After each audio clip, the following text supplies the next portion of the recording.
Iya, protes Bupati Meranti soal dana bagi hasil minyak menimbulkan polemik. Bagaimana sebenarnya aturan dana bagi hasil dalam undang-undang? Kami akan mengulasnya bersama Komaydi Notonegoro, Direktur Eksekutif Reforminer. Selamat malam Pak Komaydi. Malam, Mbak Eva.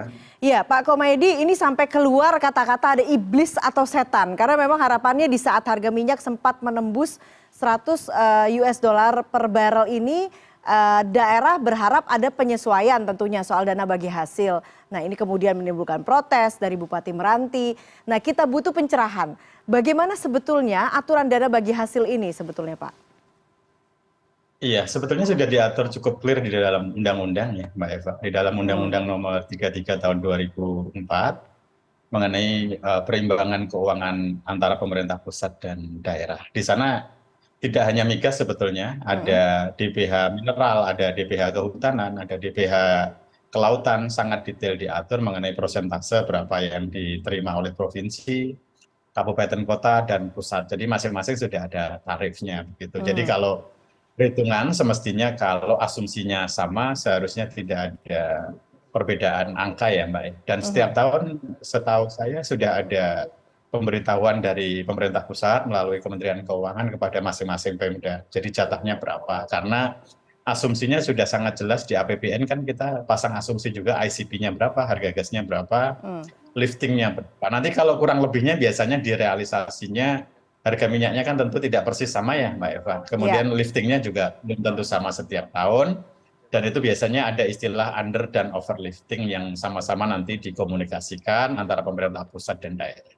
Oke, under dan overlifting ini. Nah, memang karena saat ini harga Iya, minyak masih fluktuatif begitu ya, Pak Komaydi. betul, Nah, betul. kalau aturan pemerintah untuk menetapkannya ini sendiri juga termasuk atau tercantum dalam undang-undang juga. Nah, ini bagaimana kemudian?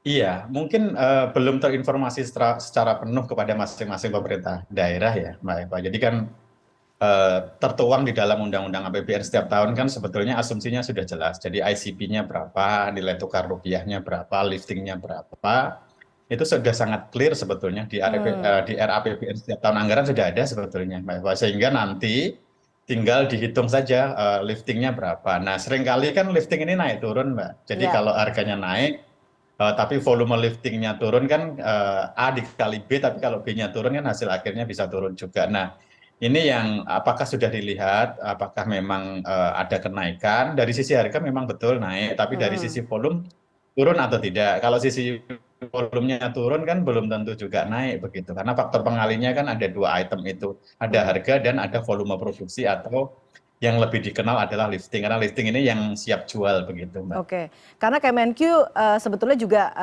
dari jawaban Pak Justinus mengatakan bahwa soal Ya. peningkatan jumlah yang diharapkan dari Kabupaten Meranti begitu ya?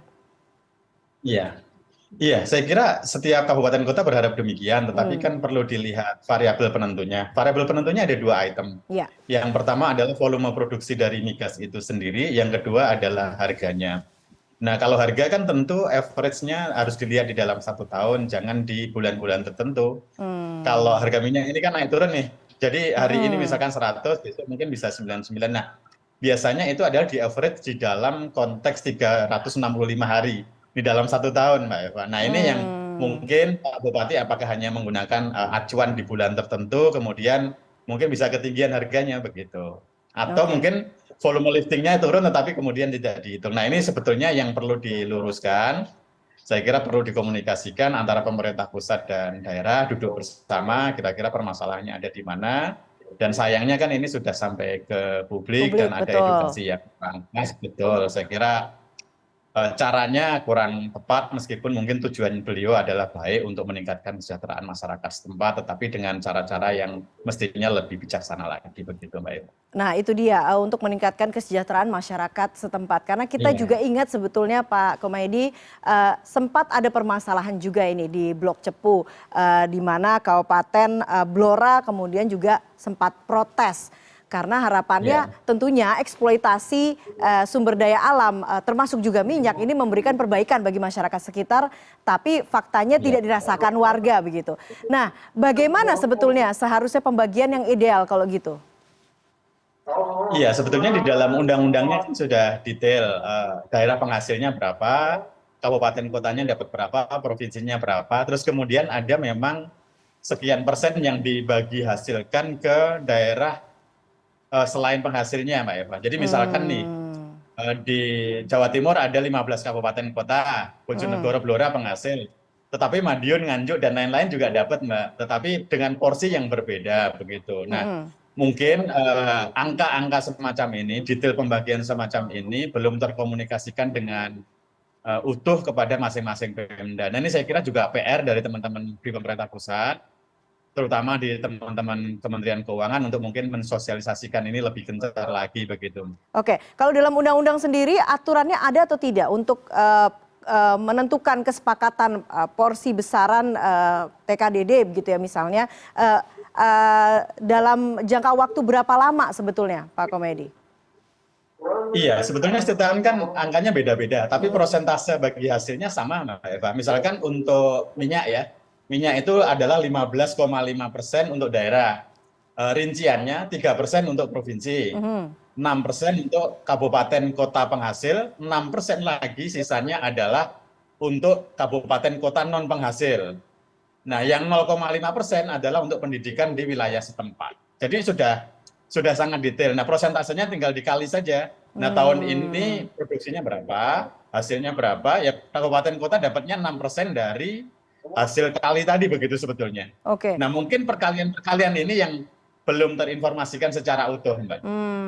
Sebetulnya tinggal mengacu saja terhadap undang-undang begitu ya Pak Iya, Komaydi. Tapi tarifnya kan sudah jelas. Tarifnya sudah detail, Mbak Eva. tapi kemudian itu yang mungkin kurang dipahami oleh pemerintah daerah masing-masing.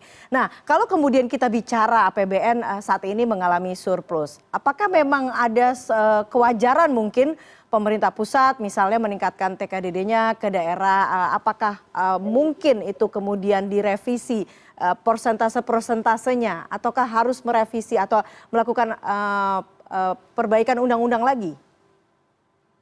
Iya, sebetulnya kan ada beberapa konteks ini, Mbak Eva. Yang Mm-mm. pertama ada yang namanya dana alokasi khusus, ada dana alokasi umum, kemudian yang dipermasalahkan sekarang adalah dana bagi hasil sebetulnya, Mbak. Dana Ya. bagi hasil ini hanya untuk beberapa produk sebetulnya, sumber daya alam terutama, termasuk pajak. Tetapi dalam konteks yang dipermasalahkan sekarang adalah yang PNBP-nya, penerimaan negara bukan pajak. Nah, Mm-mm. lebih khususnya adalah minyak dan gas. Nah, kalau itu sebetulnya sudah detail aturannya begitu. Nah, surplusnya pemerintah pusat sebetulnya juga dikembalikan lagi ke daerah karena DAU dan DAK-nya otomatis naik, Mbak. Oh. Nah, ini yang perlu dilihat tadi kan Mas Justinus juga menyampaikan bahwa ada peningkatan justru di DAK maupun DAU-nya. Nah, ini yang dipermasalahkan Pak Bupati sebetulnya angka yang mana. Nah, ini yang perlu dikomunikasikan. Apakah beliau menggunakan basis di tahun-tahun tertentu, misalkan di tahun sekian, katakanlah kami dapat segini, sekarang kalau lebih kecil, apakah itu yang dipermasalahkan atau ada hal Hmm. yang lain kan juga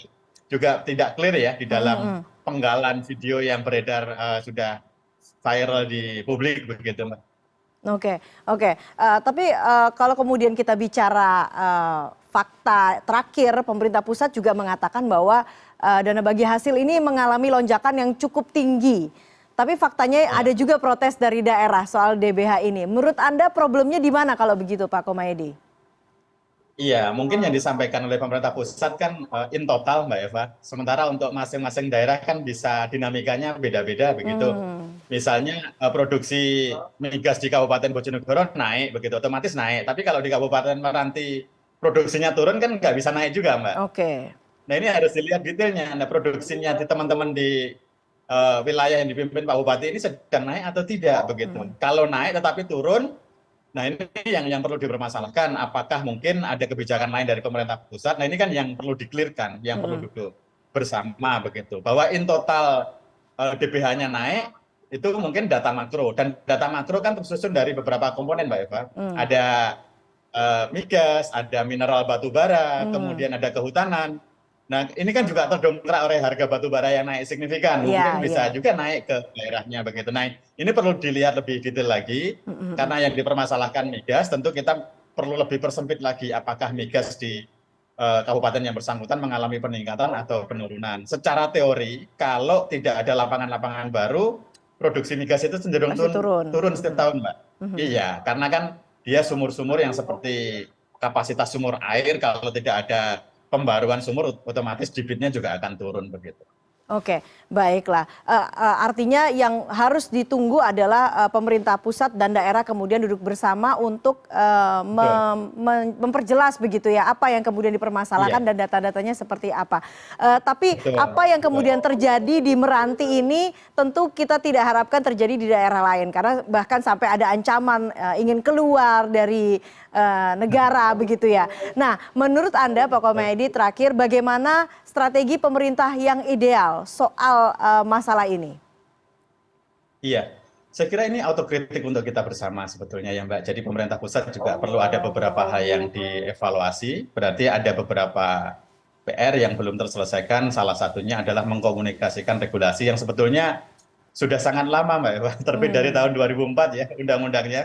Iya, 33 tahun 2004 kan berarti dari beberapa tahun yang lalu. iya, Berarti kalau masih ada 18 kepala daerah tahun. yang belum paham berarti kan iya, berarti ada PR begitu. Nah, Hmm. apapun itu sebetulnya saya sangat berkeyakinan semua pemimpin memiliki tujuan yang sama, yaitu memakmurkan rakyatnya. Tentu alangkah lebih baiknya tujuan yang baik perlu dicapai dengan cara-cara yang baik, Iya, komunikasi yang santun, komunikasi antara pemerintah pusat dan daerah begitu. Kalau hal semacam ini kan jadinya bukan koordinasi lagi, tetapi hmm, kemudian saling menuntut, yang satu menyampaikan demikian, yang iya, satu menuntut untuk meminta maaf secara terbuka. Ini kan kemudian terjadi pergeseran ya Mbak Eva, yang betul. sepertinya harusnya koordinasi ini meningkatkan kesejahteraan baik di level pusat maupun daerah, tapi yang terjadi sekarang kan justru itunya luput dari pengambilan kebijakan, tetapi yang terjadi justru hal lain. Dan mudah-mudahan ini menjadi pembelajaran Ya. bersama teman-teman media, CNN termasuk juga ikut mengawal supaya case-nya menjadi lebih proporsional begitu kalau pesan saya, Mbak.